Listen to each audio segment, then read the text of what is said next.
Then we can start. I was going to talk a little bit about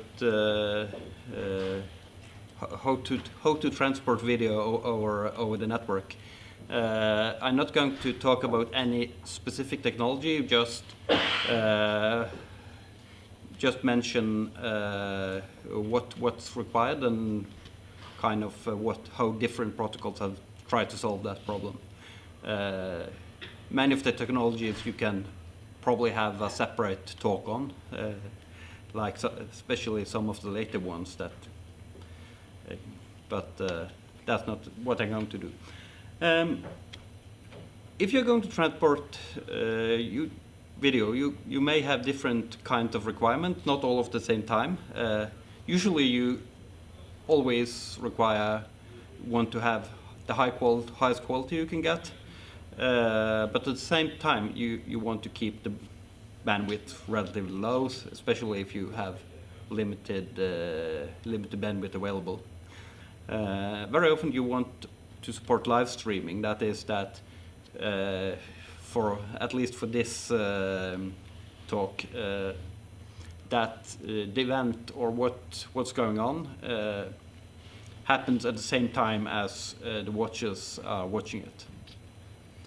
But in addition, in some use cases, you also want it to be interactive. That is that the stream goes both ways, like in video conferencing. That actually add additional requirements. For instance, if you have live streaming, if it's 5 seconds late, that's fine, usually at least. But for interactive, anything more than 200 milliseconds is usually quite annoying, because then you feel that you get the echo. So you don't want to do that. In addition, now we are back to more streaming again. Some people have a high bandwidth connection and you can throw as much video as you want at them. Some people have a rather lousy connection and they want to and they also want to watch the video, but they may get it in low quality, but they will still want to watch it. Another thing you often want is that you have a stream that is going on and you want to be able to start in the middle and not play it from the very beginning to the very end. And lately, then this is, you want to be able to not have to be on the on different local networks, so it can go through NATs and firewalls in a reasonable way, because if the video stops, it's not much use. So I start with one thing that about 10 years ago, this was, or even a little bit more, this was thought to be the new big thing in video on the web. Finally, the web supports it, and you can do it without Flash. And you put a video tag, and you either put a WebM or a MP4, and you even have controls, which give you some buttons. And this is not, nobody do this today, and the question is, why is it so? Why isn't this good enough? One problem is that it can't be used for live content easily, or certainly not anything interactive. You can't make a video conferencing app of it. You can't make a live TV streaming web page of it. It doesn't support adaptive bitrate. You have to support one bitrate. If you have an MP4, it's that have one bitrate, and that's what you need to do. The controls are limited. You get a play button and maybe a reverse button, but not much. Also, there used to be a problem that the different browser vendors couldn't agree upon which formats they supported. And if you go back here, you see that that actually includes 2 videos. So it's encoded twice, because some browsers only supported one format, and some others only supported the other. So that was actually added to the control. And then what eventually won there was MP4, which is basically made for storing video on disk. It's not made for streaming. And a problem with MP4 is that it contains a table, the so-called move atom, that points to the video frames. And this table have to be written entirely before you can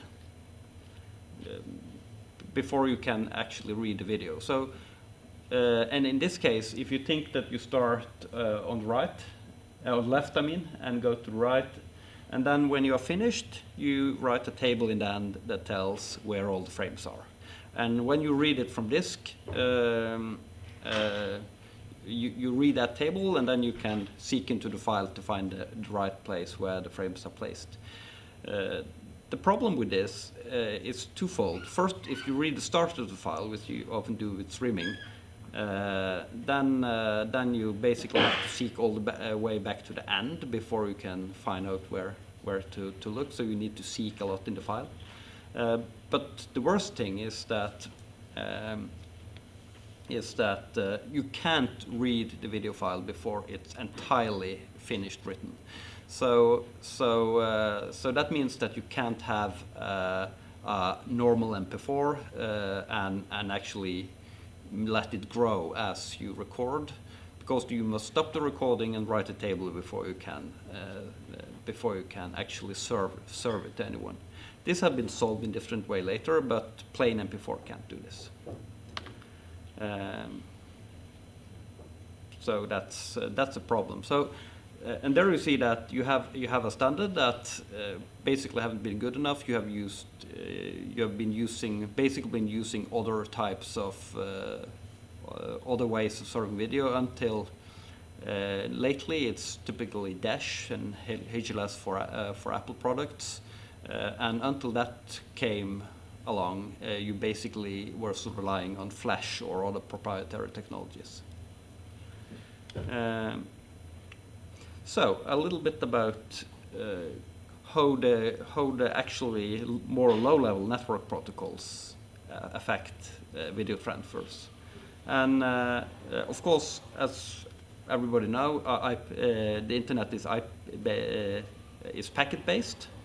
An IP packet can be up to 64K, but it's usually limited to 1500 bytes. Smaller than that, you need to fragment the packets and then reassembling it on the remote side. The problem there is that such packets are often lost, and that's something that should be avoided. And then for doing that, you need high-level protocols. And almost everything use TCP, and that's what HTTP is based on, and all that. And that basically try to resemble that, give you abstraction that this is actually not packet-based at all. It's a continuous stream of packets, a continuous stream of bytes, and you don't have to relate that it's actually packet-based under the hood. And that is, of course, very, very convenient, and almost all protocols are based on that, including a lot of video protocols. One problem with that is that as long as you are not going to be interactive, that's usually fine. You can set up a buffer, so say 2-3 seconds, and because the problem here is that you have the way packets are, the way you can simulate a stream is that you send packets, and and the packets may actually be received in a different order than they were sent, and some may be lost. But what TCP does solve that by checking that the packet arrived, and if it doesn't, it resends the packet. The problem with that is that that takes some time. So if you have some latency on the network, you will get delay, and the way that's solved is usually by buffering. So you put up a buffer, and the retransmission is eventually able to catch up. So you can so that if you are somewhat behind and buffering, then it will play back smoothly. The problem there is you can't really do that if you're doing video conferencing. So in that case, you use UDP, which basically is a very thin abstraction on top of IP. You send packets, and you receive packets, and you need to relate to those directly. You don't get a nice abstraction on top of it that give you an impression that you have a stream. You need to basically put together those packets yourself. It adds a port and a checksum and such, but not much more than that. So if you see here, you have the TCP and UDP headers, and you see that there is a lot of more stuff going on in the TCP, which is actually to organize this stream abstraction. Yeah. And yeah, no, I'm already mentioned a lot of the stuff on this slide, but one thing is that what you need to get through NATs, so that you can communicate between different networks, is much easier with TCP, or the means for getting TCP through is much more well established than UCP-based protocols. So usually that's much easier to get through a firewall and NATed networks. And one early example of protocol used for video transfer is actually not an internet protocol at all, or wasn't originally developed for that at least, which is MPEG2 TS. That have kind of small packets. And it's mainly used for digital video or satellite-based video, or satellite-based TV, I mean. There you have no problem with reordering like in TCP, because you have full control over the channel. And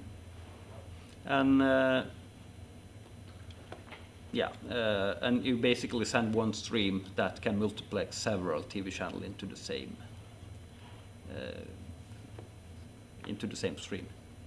And that is organized in these small packets, as mentioned, where you have some packets that are sent periodically, that give you information about which channels are available,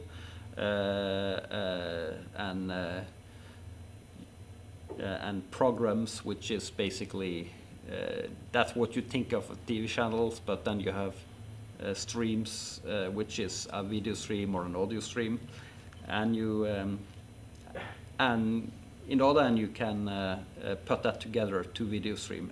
A PES packet is typically similar to one frame.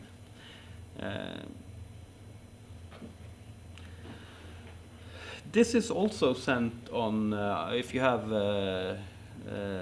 IP-based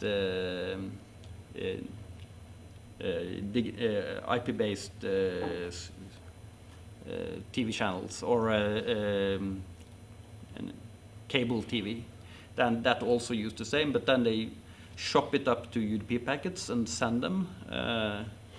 Not trying to chunk them up into this 108 byte packets even. It's just chopped up, and that usually goes fine just because you don't get rearrangement on those networks because they are dedicated. If you do, it get easily confused. But it's still used quite a lot for that. A better one, and that is used typically for video conferencing, is RTP. That's also UDP based, but it's a little bit, it's designed from the ground up for IP. Unlike UDP, it actually is able to deal with packet loss and rearrangement. There is also a control protocol which can give a back channel telling how much packet loss and stuff there have been. So you can, the sending end can for instance, can reinitialize the stream if you can't send enough. It usually not done in practice though, but at least it can be done. Usually it usually always send video and audio on different stream, and you also had a control protocol per stream. So for a typical video stream with audio, you need 4 UDP port open.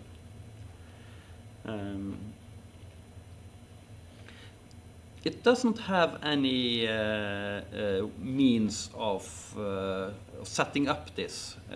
You need to have a high-level protocol on top that says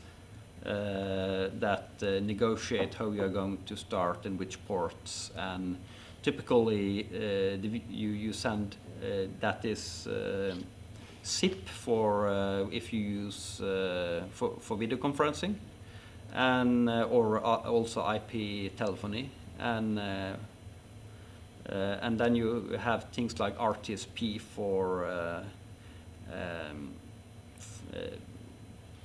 on old mobiles. It's not used much more, but that was used for on typically dumb phones, like old Nokias and that kind of stuff.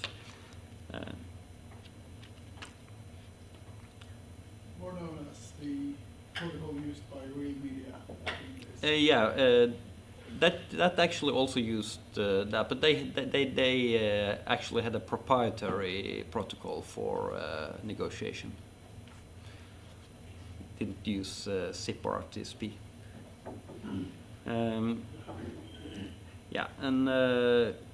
I jump across this one. And also, this is in this protocol in RTP. It's not you need to have a separate standard per codec. So you have a lot of standards there. I think I've said most of the stuff on this one.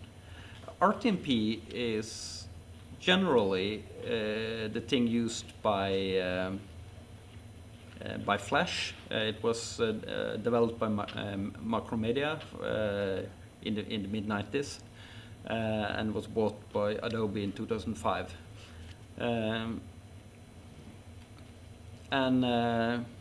Yes, as mentioned, it's used by Flash, and both the server side and client side were proprietary, and this protocol wasn't officially documented for a very long time. It's not bitrate adaptive, so if you discover that you don't have enough bandwidth, you can change that as you go. But since this was controlled by Flash, which is a programming language, you could in theory see how the buffer develops and switch to a different stream if necessary. So it could be done, but often it wasn't. It's mostly dead for video playback these days, luckily. You don't need to have a Flash player with all the security vulnerabilities and all the stuff that you traditionally had with Flash. But the protocol is actually not that. I don't know if we are streaming this directly to YouTube now or if it's just recorded, but if we are streaming, that would use RTMP. So that's the protocol which is used if you're going to send something to Twitch or YouTube Live or Facebook Live or anything like that. You will almost always use RTMP. One problem with it is that port 1935, which RTMP uses, is not the HTTP port or the HTTPS port, so it's very often closed by firewalls, especially in larger corporations. So then you discover that you can't watch the video because 1935 is blocked. So that's more a realization that the internet is starting to get HTTP only in many ways. More recently, and this is what you guys at TV2 are using, obviously, is adaptive streaming. And that is, first of all, you're using HTTP so that you can avoid firewall issues and also NAT issues. And typically you have multiple versions of each video stream. And the client chooses dynamically based on the available bandwidth which streams it's going to choose, and it can switch between the different streams in the middle of a video. And you will often see that if someone else in the house typically start a big download, then your screen start to be pixelated, and that's because your TV have switched to a lower bandwidth, a lower bitrate stream. They have a manifest that describes which streams are available, and they can actually be used for both VOD and live. What you do for VOD or a pre-recorded program is that you make one manifest and it describes the stream, and that's it. For live, you actually update the manifest as you go. You replace the manifest with a new one that contained the new information about which files to start downloading. So you, for instance, can send live content. It used to be a lot of technologies in this competing to be the standard, but Apple was early out with HLS. Microsoft had smooth streaming, and Adobe had HDS, and there was several others too. But now it's mostly HLS and Dash that survives. HLS mostly on Apple devices, and I think it also can be played on Android phones. But for the rest of the world, it's mostly Dash. Yes. Then it's, as I mentioned, you have HTML originally came with a video tag, but that wasn't good enough. So in the end, you ended up that you get in JavaScript API, the media source extensions that allow data to be fed into the decoder using JavaScript. And then you can basically write your own system. And Dash is basically, Dash doesn't have native support in the browser. The browser need to parse the Dash manifest and download segments and feed that into the media source extension. Of course, there exists Shaka player and Dash.js that does that, so it's relatively simple, but to use, but it's not native. HLS is native.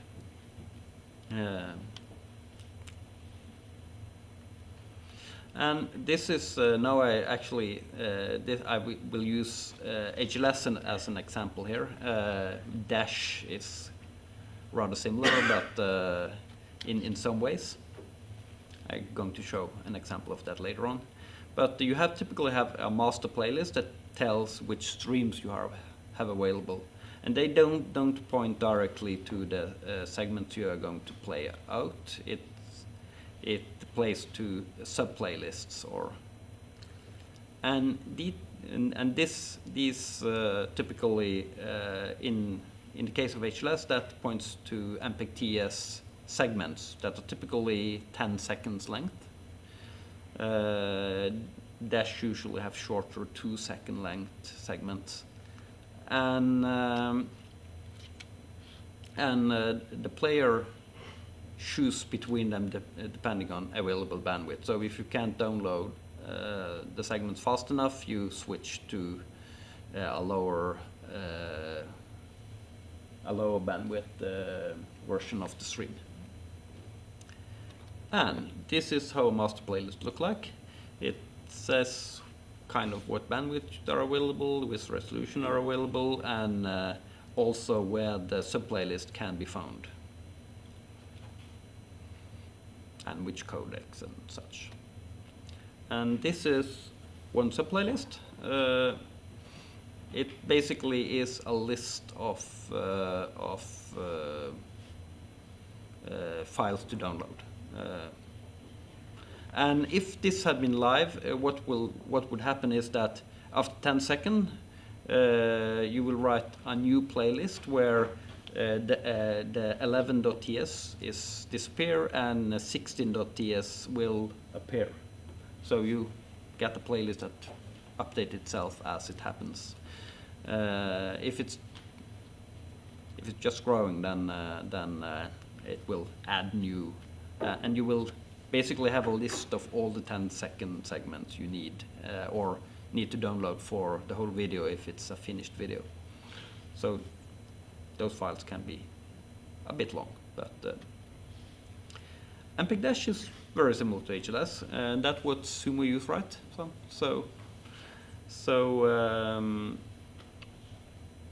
And it used fragmented MP4 instead of TS segments like HLS do. The problem with, as I mentioned previously, MP4 is not streamable, but there have been some extension to the MP4 format which Dash use. So it use so-called fragmented MP4, and or alternatively use a lot of short 2-second files. So, but these files are in such a way that you can concatenate them together, and they would still be a valid fragmented MP4 file. You can either use separate file, or you can use byte ranges, so you basically tell where to look up into the file.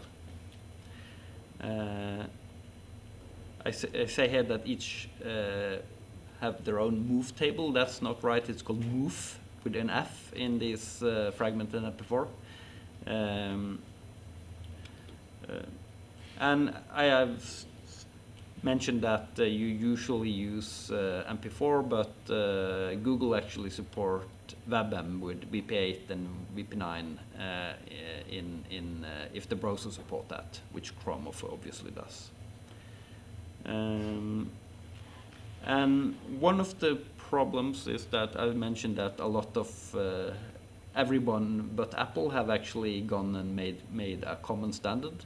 And one of the problems with such standards is, of course, that everybody got their way into the common standard. So you need to be doing it in all the way you needed to do it before. Anyway, it's a rather complex standard with a lot of different way of doing the exact same thing. And then I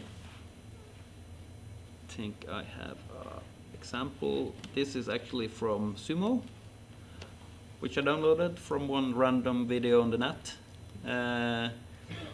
which is that you have, first of all, you have one adaptation set, which is similar to what you had in HLS with those master playlist. Unlike HLS, which have both audio video in the fragments, you have actually two different ones. You have one for audio here, and then you have down here one for, this is for audio, and the top here is for video. And if you see here, the audio one down here only have one stream, so you basically send the same stream for regardless of which video stream. And that's reasonable because audio typically have requires a lot less bandwidth. Could I see how much bandwidth it need? But it's yeah, 125 and a half kilobit, which is close enough to 128, I think. So even the lowest bitrate video stream is 6 times or more that size. So, and the high bandwidth one are of course very much bigger. So the video require more, and you have you have more different stream to choose from in this case. In this case, you only you describe a template for saying how the segments are going to look like when you're downloading them. Yeah, I think this is up here. What you could do instead was to actually, just like HLS, list all the segments you have linearly. But that typically gives quite large manifest files, and I've experienced problems when you do it this way, that the JavaScript side actually need to parse those, and then it will take a very long time, especially when this is repeated or changed. Then it need to download this file again, and it need to parse this XML document multiple times an hour, which often is a bottleneck. So, but here you're using a template for the segments. Yeah. Then the last thing I'm going to mention is, then I need to go back to, no, not PowerPoint. That was wrong.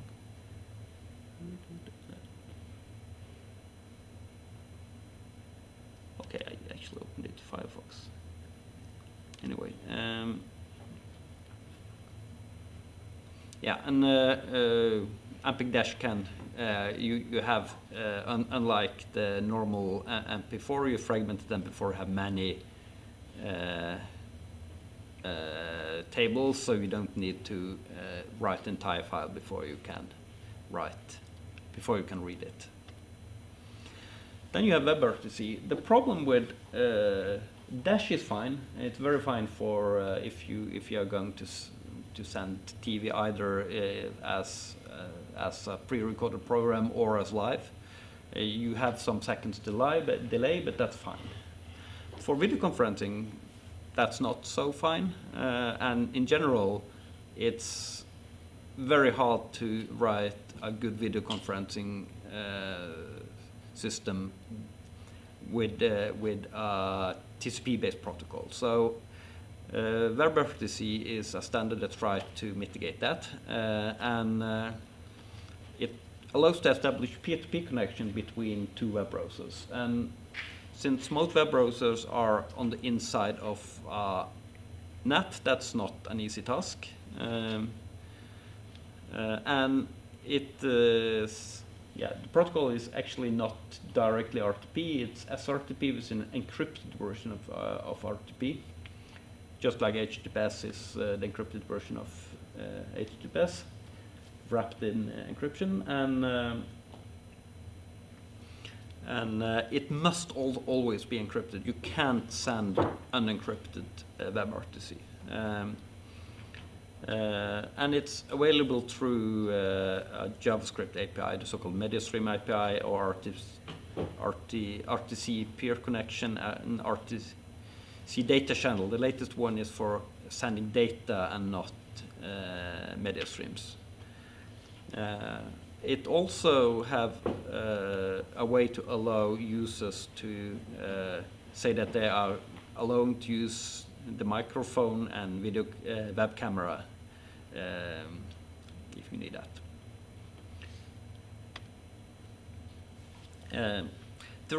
One thing with WebRTC is that there isn't built in, just like some of the other channels, there isn't built in any signaling mechanism. There isn't any protocol for how two people are going to negotiate on sending, on initializing a connection. That must be done via web server or some other channels where you where both the users are connected. And it's not specified exactly how that is going to be done. That's up to the web server. But what you do have is that you have a method for NAT traversal, so you can set up a peer-to-peer connection between two parties. Since this originally was from Google, it mandated VP8 in Opus because Google has traditionally not been member of the MPEG consortium, so which push H.264. So they pushed VP8. It had later been added H.264 support. It's now a standardized protocol. It's not a Google standard anymore. Then a little bit of how this peer-to-peer connection could happen. This is, in this case, Alice always wants to talk to Bob, but in this case, Bob is her colleague, so she rather wants to talk to Charlie instead, which work in a different organization. Say that Alice is in VSAT and want to talk with Charlie that is in TV2, for instance.